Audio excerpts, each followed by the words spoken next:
में थोड़ा उनका भी ख्याल रखा जाए, साथ ही साथ जो राजकोषीय घाटा है उसे कैसे पाटा जाए और कैसे आम आवाम की इच्छाओं और आकांक्षाओं पर खरा उतरा जाए, तो एक बड़ी चुनौती है। इसके अलावा अगर बात करें तो बजट में महंगाई, जैसा कि आपने देखा कि कल आर्थिक सर्वेक्षण जब पेश किया गया तो सरकार ने भी माना कि फ्यूल के कारण महंगाई बढ़ी है। दूसरा जो है कि जो जीडीपी ग्रोथ है उसे मेंटेन कैसे किया जाए, उसे कैसे हासिल किया जाए, ये एक बड़ी चुनौती का जो इशू है। पिछले आपने देखा पिछले साल और पिछले बार जो बजट में जो ये वादा किया गया था किसानों से कि इस साल आपका जो मुनाफा है वो दुगना किया जाएगा, अब अपने बच गए हैं। तो अब बजट में पिछले साल जो वादा सरकार ने किया था उसे पूरा करने के लिए कुछ किया जाएगा। साथ ही साथ अगर बात कर रहे तो रक्षा का मामला है, रक्षा बजट क्या इस बार बढ़ेगा, क्योंकि लगातार उधर चाइना की तरफ से जो दबाव देखने को मिल रहा है, वैसे स्थिति में रक्षा बजट पर सरकार कितना खर्च करने जा रही है, ये भी एक इशू है।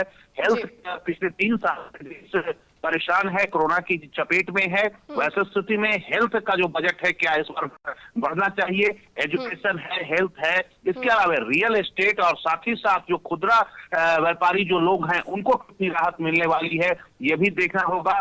गैस सिलेंडर का दाम बढ़ा है, महंगाई एक बड़ी चुनौती है, तो ये तमाम ऐसे इशू हैं जिस पर सरकार के सामने एक बड़ी चुनौती है। वित्त मंत्री इसको किस तरह से इस बजट में संतुलन बनाने की कोशिश करेंगी, ये भी देखना होगा। 11 बजे लोकसभा में वो बजट पेश करेंगे। सदन में हंगामेदार माहौल की भी आशंका जताई जा रही है, क्योंकि देश के 5 राज्यों में चुनाव होने हैं और ऐसे में इसका असर जो है वो कहीं ना कहीं संसद सत्र पे भी पड़ सकता है, क्योंकि सरकार के साथ साथ विपक्ष दल भी सदन में जो है मौजूद रहेगी और लगातार किसान भी जिस तरीके से नाराज चल रहे हैं, तो ऐसे में हंगामेदार होने के भी आसार जताए जा रहे हैं। देखिए, बजट जब 11 बजे कम है, क्योंकि विपक्ष गंभीरता से इस बजट को सुन सदन के अंदर नहीं उठा सकता है। इसके बाद ही से बजट खत्म होगा, बजट खत्म होने के बाद फिर वो राज्यसभा जाएंगी, राज्यसभा में उसको फिर पढ़ा जाएगा। अगले दिन बजट को लेकर विपक्ष की तरफ से सवाल राइज किए जाएंगे, सवाल पूछे जाएंगे और साथ ही साथ 7 तारीख को फिर प्रधानमंत्री की तरफ से जवाब आना है बजट को लेकर। हाँ, ये बात तय है कि विपक्ष जो है महंगाई जैसे मुद्दे पर सरकार को घेरेगा, विपक्ष रक्षा का जो इशू है उस पर घेरेगा। अभी पिछले दिनों आपने देखा पेगासस का जो इशू आया, उस मसले पर सरकार घेरने की कोशिश विपक्ष करेगा। साथ ही साथ किसान का मुद्दा है, नौजवान का मुद्दा है, रोजगार का मुद्दा है, ये तमाम ऐसे इशू है, मेक इन इंडिया है, आत्मनिर्भरता का जो मामला है, ये तमाम ऐसे इशू है। इस मसले पर विपक्ष निश्चित रूप से सरकार को परेशान करेगा, सरकार से जवाब चाहेगा और मुझे लगता है सरकार को भी चाहिए कि ये जो तमाम सवाल उठाए जाएंगे, दरअसल ये सवाल विपक्ष के नहीं, ये सवाल आम आवाम के हैं। आम आवाम जिस तरह से परेशान है, तो ये तमाम ऐसे इशू हैं जिस पर विपक्ष जो है सरकार पर हमलावर होगा। निश्चित रूप से बजट सत्र हंगामेदार होगा, सरकार के लिए जवाब देना मुश्किल होगा, क्योंकि ये जो इशू है पिछले 1 साल ही नहीं, आप देखेंगे लगातार महंगाई से लोग परेशान हैं, कोरोना से परेशान हैं, रोजगार अभी तक नहीं दे पाई है सरकार। जो कह रही थी कि हम हर साल 2 करोड़ युवाओं को रोजगार देंगे, उसमें भी सरकार विफल रही है। रक्षा का जो मामला है, चाइना जिस तरह से दबाव बना रहा है, चाइना का जो इंडिया के जो बॉर्डर इलाका में जो कॉरिडोर बन रहा है, तो ये एक बड़ा इशू है। इन तमाम इशू पर सरकार घिरेगी, लेकिन आज जो बजट पेश होने वाला है ये काफी महत्वपूर्ण है और जो तमाम जो लोग हैं उनका कहना है कि ये बजट में निश्चित रूप से अन्य बिहार को क्या मिलने जा रहा है ये तो कहना मुश्किल है, लेकिन जो 5 स्टेट में जो सबसे महत्वपूर्ण चुनाव जहां हो रहा है वो उत्तर प्रदेश है। उत्तर प्रदेश के लिए इस बजट में कुछ खास होने वाला है और निश्चित रूप से प्रधानमंत्री या फिर केंद्र की जो सरकार है वो चाहेगी कि उत्तर प्रदेश में उसकी सरकार बनी रहे, ताकि केंद्र की जो सरकार है वो सुरक्षित रहे। वैसे स्थिति में उत्तर प्रदेश के लिए निश्चित रूप से कुछ न कुछ वित्त मंत्री के पिटारे से ज्यादा निकलने वाला है, लेकिन साथ ही साथ बिहार के लोगों को उम्मीद है, बिहार के आम आवाम को उम्मीद है सरकार को उम्मीद है इस बजट से। बजट बनने से पहले आपने देखा था कि उप मुख्यमंत्री खुद गए थे, जो कि वित्त मंत्री के प्रभार में भी है, सह वित्त मंत्री भी है, वो भी जाकर वित्त मंत्री से मिले थे और बिहार की जो समस्याएं हैं, बिहार की जो डिमांड है वो उन्होंने रखा था। अब देखना ये है कि इनके जो डिमांड रहे हैं वो वित्त मंत्री क्या उन डिमांडों पर कुछ करेंगी, कुछ फैसला लेंगी, या बिहार के हिस्से में कुछ आएगा, ये सब देखने की बात होगी। 11 बजे से जैसे ही बजट अभिभाषण शुरू होगा, वित्त मंत्री जब पढ़ना शुरू करेंगी, तो बिहार ही नहीं पूरे देश और दुनिया की निगाह इस वक्त वित्त मंत्री के अभिभाषण पे रहेगा, बजट पे रहेगा, और हर कोई जानना चाहेगा कि बजट को लेकर क्या इंडिया गवर्नमेंट क्या लेकर आ रही है।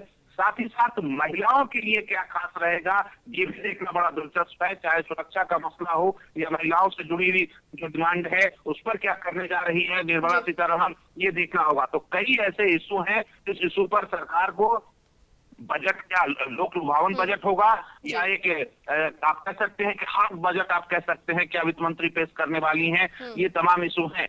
निश्चित रूप से इस बजट से आगे आने वाली जो देश की स्थिति है उसकी दशा और दिशा दोनों तय होने वाली है। तो हमें थोड़ा सा इंतजार करना होगा और इंतजार के बाद देखते हैं कि बजट में क्या खास बिहार के लिए या बिहार से बाहर जो अन्य स्टेट है उनके लिए क्या खास होने वाला है, महिलाओं के लिए क्या खास होने वाला है, रोजगार के इस ऊपर सरकार की किस तरह से बजट पेश कर रही है। बहुत बहुत शुक्रिया तमाम जानकारी के लिए। तो सुबह 11 बजे आज 2022 और 23 का ये बजट पेश होने वाला है और बजट से लोगों की कई उम्मीदें जुड़ी है।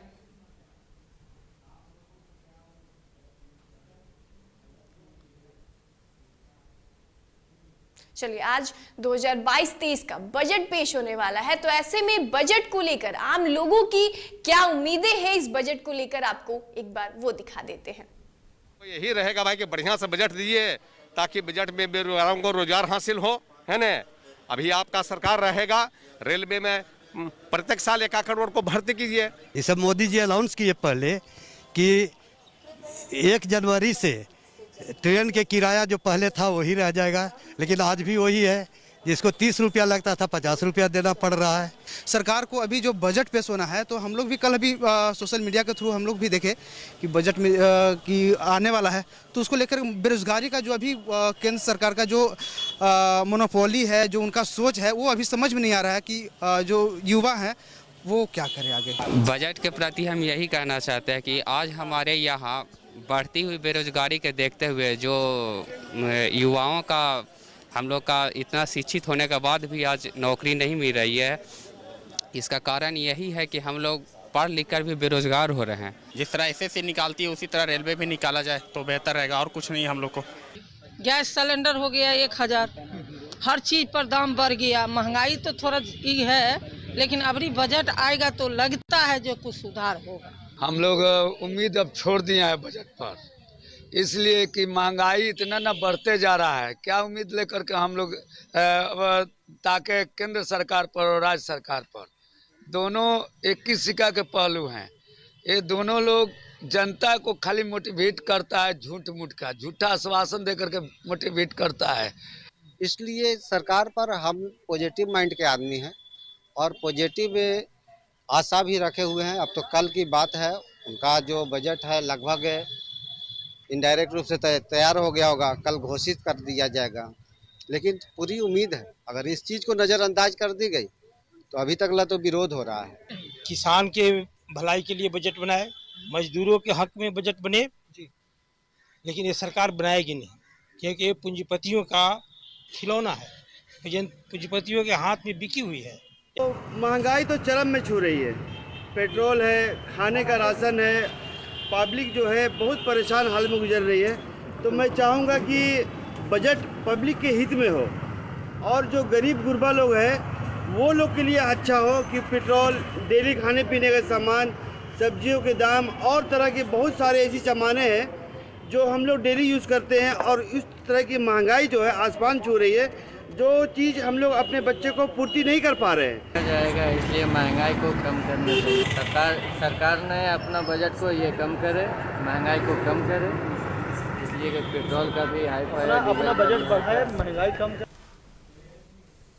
चलिए अब ग्राफिक्स के जरिए आपको एक बार दिखा देते हैं कि बजट से लोगों को क्या कुछ उम्मीद है। इस बार केंद्रीय वित्त मंत्री निर्मला सीतारमण का ये चौथा बजट है। ऐसे में लोगों की बजट से क्या कुछ उम्मीदें हैं वो हम आपको बताते हैं। 1 फरवरी को पेश होगा ये आम बजट, यानी कि आज सुबह 11 बजे ये आम बजट 2022-23 का बजट पेश होने वाला है और वित्त मंत्री निर्मला सीतारमण ये बजट पेश करेंगे। और निर्मला सीतारमण का ये चौथा बजट है जहां लोकसभा में सुबह 11 बजे आम बजट जो है वो पेश होने वाला है, जहां निर्मला सीतारमण खुद ये बजट पेश करेंगे। और 5 राज्यों में जारी चुनावी घमासान के बीच ये बजट पेश हो रहा है, तो ऐसे में कहीं ना कहीं इसे बहुत ज्यादा चुनौतीपूर्ण माना जा रहा है और आम जनता के लिए कुछ बड़ी घोषणाओं की भी संभावना जताई जा रही है। तो इस बजट को लेकर कई सारी उम्मीदें जताई जा रही है। ऐसे में टैक्स में छूट की उम्मीद लगाए बैठे हैं आम वेतन भोगी। जो आम वेतन भोगी जो है, जो मिडिल क्लास है, वो कहीं ना कहीं टैक्स में छूट की उम्मीदें जो है वो जता रहे हैं। और कोरोना महामारी से परेशान व्यापारी वर्ग को भी राहत की आस है, क्योंकि लगातार कोविड के केसेस जिस तरीके से बढ़े थे और हमारी अर्थव्यवस्था में जिस तरीके से गिरावट आई थी, ऐसे में अब किसानों को लेकर भी बजट जो है वो महत्वपूर्ण घोषणा हो सकती है, क्योंकि लगातार किसान जो है वो नाराज चल रहे हैं। और ऐसे में 7 फरवरी को प्रधानमंत्री नरेंद्र मोदी जो है वो बजट पेश होने के बाद अपना जवाब देंगे और 7 फरवरी को प्रधानमंत्री नरेंद्र मोदी पूरे बजट पर अपना जवाब देंगे और अपनी राय रखेंगे और इस पर जो है विपक्ष जो है उसके बाद सवाल उठाएंगे। वहीं बिहार को भी इस बार के बजट से काफी उम्मीदें हैं। बिहार के उप मुख्यमंत्री तारकिशोर प्रसाद ने कहा है कि जिस तरह से केंद्र सरकार लगातार बिहार के विकास में सहयोग कर रहा है, वहीं मंगलवार को पेश होने वाले बजट से भी बड़ी उम्मीदें हैं। उन्होंने कहा है कि बिहार में दरभंगा एयरपोर्ट शुरू कर दिया गया और एक और एम्स की स्थापना तैयारी की जा रही है। केंद्र ने बिहार को हमेशा सहयोग किया है। आपने देखा होगा कि बिहार में एम्स की स्थापना होने जा रही है। बिहार में दरभंगा में हवाई अड्डा चालू हुआ है और बिहार के विकास के लिए आपने देखा होगा कि जो परिवहन मंत्रालय है, आज कई क्षेत्रों में 4 लेन सड़कें बन रही है और ये सब बिहार के विकास में केंद्र का ये सहयोग है। देखिए केंद्र ने, चलिए यहाँ रुक कर लेते हैं एक बड़ी खबर की। तो बक्सर से एक बड़ी खबर सामने आ रही है। तो बड़ी खबर आपको बता रहे हैं, जहां बक्सर में पुलिस ने बड़ी कार्रवाई की है। तो ये बड़ी खबर आपको बता रहे हैं, जहां 500 और 200 के नकली नोट पुलिस ने जब्त किया है। तो पुलिस को एक बड़ी सफलता हाथ लगी है, जहां 2 लोगों से पुलिस पूछताछ कर रही है। तो नकली नोट जो है वो बरामद किए गए हैं और जिले के चक्की थाना क्षेत्र इलाके की ये पूरी घटना बताई जा रही है, जहां बक्सर पुलिस ने बड़ी कार्रवाई करते हुए बड़ी सफलता जो है वो हाथ लगी है और 500 और 200 के नकली नोट जो है वो जब्त किया है। और अभी 2 लोगों से पुलिस मामले में पूछताछ जो है वो जारी है और लगातार पुलिस मामले की छानबीन में जुटी हुई है। और पुलिस को कह सकते हैं बड़ी सफलता हाथ लगी है, जहां 500 और 200 के नकली नोट बरामद किए गए हैं और साथ में पुलिस ने नकली नोट बनाने वाले अपराधियों को भी पकड़ लिया है और दोनों से लगातार पूछताछ जारी है। चलिए इस खबर पर अधिक जानकारी के लिए हमारे संवाददाता सुमित फोन लाइन पर जुड़ चुके हैं। तो सुमित, पुलिस को ने एक बड़ी कार्रवाई की है, क्या कुछ अपडेट मिल रहा है पूरे मामले में? जी, चक्की ओपी के अंतर्गत यह मामला आया है, जहां पर कि तकरीबन 2 लाख के नकली नोट के साथ कुछ लोगों को गिरफ्तार किया गया है और उनसे अभी पूछताछ की जा रही है। वही मामले की अधिक जानकारी के लिए आपको बता दें कि उत्तर प्रदेश से ये लोग नकली नोट लेकर के आ रहे थे और वो भी नाव के सहारे से आ रहे थे और पुलिस ने वहां पर इन्हें रोका है, उनकी जांच की गई है। तो उनसे ये सभी जो है 500 और 200 के जो नकली नोट थे उनसे बरामद हुए हैं और उन लोगों की गिरफ्तारी भी हुई है। पुलिस द्वारा यह भी बताया जा रहा है कि इसमें एक बड़े गिरोह के शामिल होने की भी आशंका है। तो पूछताछ के बाद ही और जो चीजें हैं वो क्लियर हो पाएंगी। जी सुमित, बहुत बहुत शुक्रिया तमाम जानकारी के लिए। तो बक्सर से पुलिस ने एक बड़ी कार्रवाई की है, जहां 500 और 200 के नकली नोट जो हैं वो बरामद किए गए हैं और मामले में आरोपियों से पूछताछ जारी है।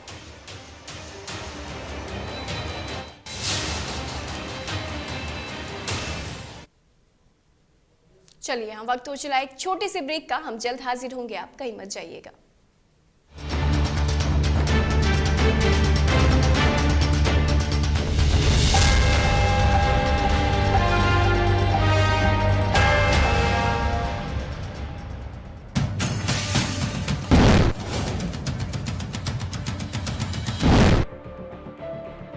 बात होगी सत्ता की,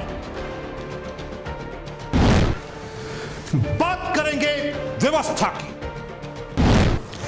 वादे नारे कहां गुम हो गए जनाब?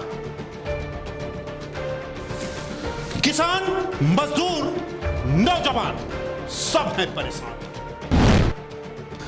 बेरोजगारी, पलायन आज भी है बरकरार।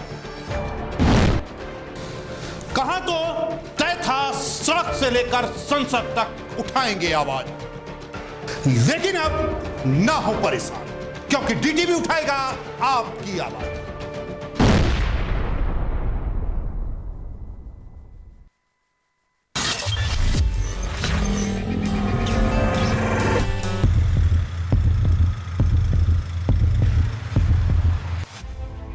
खबरें तमाम, देश के नाम, हर सुबह हर शाम हमारी मुहिम से मिले नई पहचान। बिगड़े हालातों में भी बेहतर परिणाम, रहेंगे हर पल आपके साथ। स्थितियां जो भी हों, आप तक खबरें पहुंचाएंगे। कोरोना जैसे संकट में न दूर थे न दूर जाएंगे। समाज से जुड़े हर मुद्दे को उठाएंगे। अगर होगा गलत तो मुहिम चलाकर विरोध भी जताएंगे। पत्रकारिता का हर फर्ज निभाएंगे, क्योंकि हम हैं डीटीवी भारत।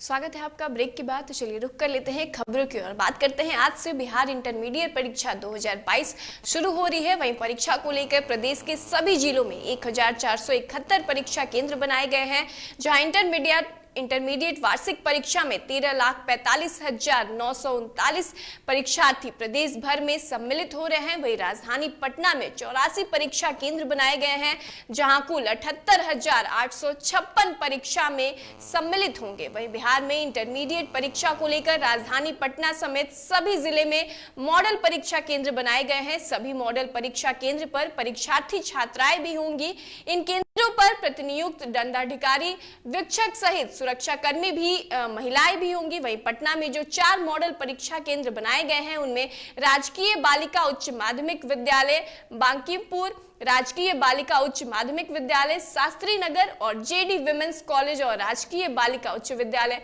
गर्दनीबाग शामिल है। चलिए इस खबर पर अधिक जानकारी के लिए हमारे संवाददाता निषेध फोन लाइन पर जुड़ चुके हैं। तो निषेध, आज इंटरमीडिएट की परीक्षा जो है उसकी शुरुआत हो रही है, ऐसे में क्या कुछ व्यवस्था जो है, क्या कुछ इंतजाम जो है वो किए गए हैं? बिल्कुल, देखिए आज से इंटर की परीक्षा शुरू हो गई है और 14 फरवरी तक ये परीक्षा चलेगी। इसको लेकर 38 जिले के 14 से 71 परीक्षा केंद्र बनाए गए हैं और 13,45,939 परीक्षार्थी शामिल हो रहे हैं। व्यवस्थाओं की अगर बात की जाए तो सुबह से ही केंद्रों पर धारा 144 लागू की गई है। परीक्षा की निगरानी सीसीटीवी कैमरे से की जा रही है और इसके साथ ही सभी परीक्षा केंद्रों की जो वीडियो रिकॉर्डिंग होगी वो बाद में भेजा जाएगा देखने के लिए। सभी जिले में डीएम और एसपी परीक्षा केंद्रों का लगातार दौरा भी करते रहेंगे।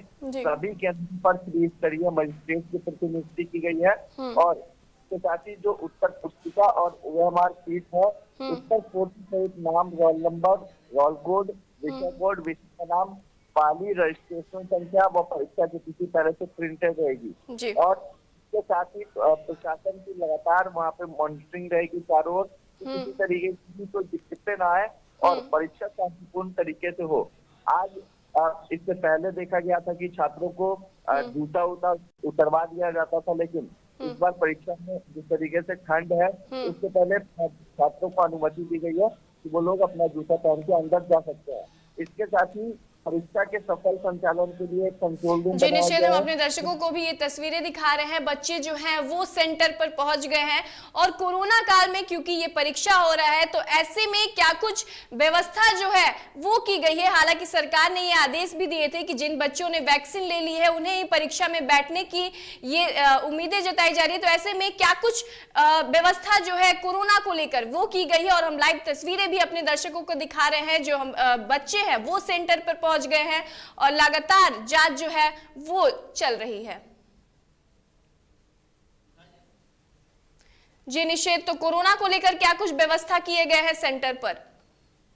बिल्कुल, देखिए कोरोना साल में ये एग्जाम हो रहा है तो निश्चित तौर पे चुनौती हो जाती है प्रशासन के लिए भी, और उसको देखते हुए अलर्ट मोड पर है। सोशल डिस्टेंसिंग का भी पालन करवाते हुए जो छात्र पहुंच रहे थे उनको अंदर जाने दिया जा रहा था। साथ ही सबसे अपील की जा रही थी कि वो सभी मास्क पहन के आए। जो बिना मास्क के थे उनको बिना अंदर जाने की इजाजत नहीं दी जा रही थी। हालांकि अब 9:20 तक इजाजत थी। जो फर्स्ट डिग्री का एग्जाम होने वाला है उसमें 9:20 तक बच्चे आ सकते थे। 9:20 के बाद बहुत बहुत शुक्रिया तमाम जानकारी के लिए। तो ये तस्वीरें भी हम आपको दिखा रहे हैं कि किस तरीके से बच्चे जो है वो सेंटर पर पहुंच रहे हैं और लगातार पहले चेकिंग हो रही है, उसके बाद ही अंदर घुसने की इजाजत दी जा रही है। ये दयानंद स्कूल की तस्वीरें हम आपको दिखा रहे हैं जहां चेकिंग हो रही है, लगातार कोविड नियमों का पालन भी किया जा रहा है। आप देख सकते हैं कि सभी बच्चे अपने एडमिट कार्ड लेकर सेंटर के बाहर खड़े हैं और जब एंट्री की टाइम होगी तभी अंदर उन्हें एंट्री मिलेगी।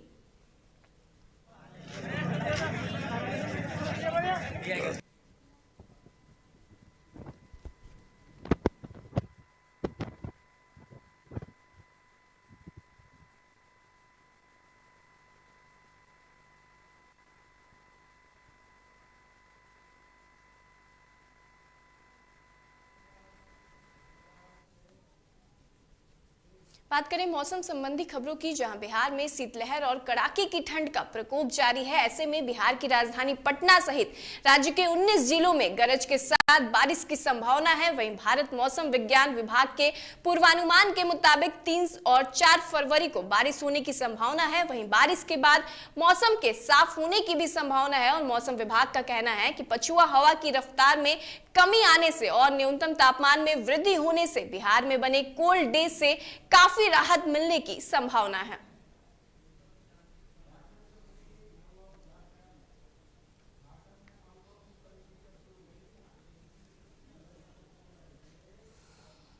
चलिए यहाँ रुक कर लेते हैं एक और बड़ी खबर की। तो बड़ी खबर इस वक्त झारखंड से सामने आ रही है। झारखंड में अनलॉक की प्रक्रिया शुरू हो चुकी है। तो ये बड़ी खबर आपको बता रहे हैं झारखंड से, जहां अनलॉक की प्रक्रिया शुरू हो चुकी है और आज से 17 जिलों में शिक्षण संस्थान खोलने का निर्णय लिया गया है। तो कोरोना के केसेस जिस तरीके से कम आ रहे हैं, ऐसे में पहली कक्षा से अपर के सभी शिक्षण संस्थान खोलने के निर्देश जो है वो जारी किया जा रहा है। और 7 जिलों में प्राइमरी स्कूल जो है वो बंद रहेंगे और ऐसे में अनलॉक की प्रक्रिया जो है वो सामने, और ऑफलाइन और ऑनलाइन एग्जाम की भी होगी अनुमति।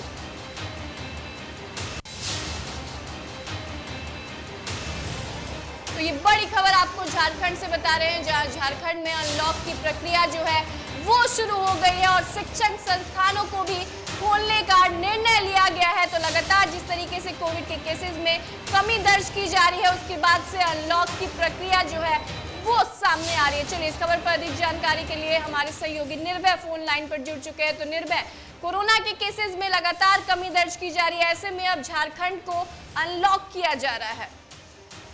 तो बिल्कुल अच्छा, देखिए झारखंड में भी लगातार कोरोना संकट जिस तरीके से कम होते दिखते हैं और आंकड़े सामने आए हैं कि पूरे देश में कोरोना संक्रमण की रफ्तार कम हो रही है, झारखंड में भी कम हो गई है। और पिछले 24 घंटे में देखा जाए तो पिछले 24 घंटे में लगभग 638 केसेस सामने आए हैं। 52,000 से अधिक लोगों के सैंपल लिए गए थे उस जाँच में।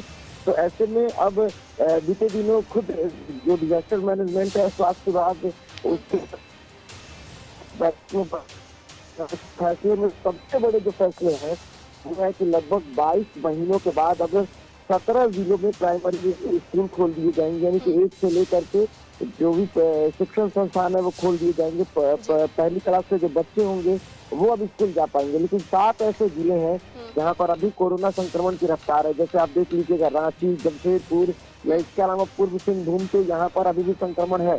पिछले 24 घंटे में देखिए तो सबसे अधिक जमशेदपुर में आप देखिए, जहाँ लगभग 200 से अधिक संक्रमण के मामले मिले हैं। रांची में देखिए तो लगभग 150 से अधिक संक्रमण के मामले मिले हैं। तो कुछ ऐसे जिले हैं जहां पर अभी भी शुरुआत से रफ्तार। बहुत शुक्रिया तमाम जानकारी के लिए। तो रांची में अनलॉक की प्रक्रिया जो है वो शुरू हो गई है और लगातार शिक्षण संस्थानों को भी खोलने का निर्णय लिया गया है।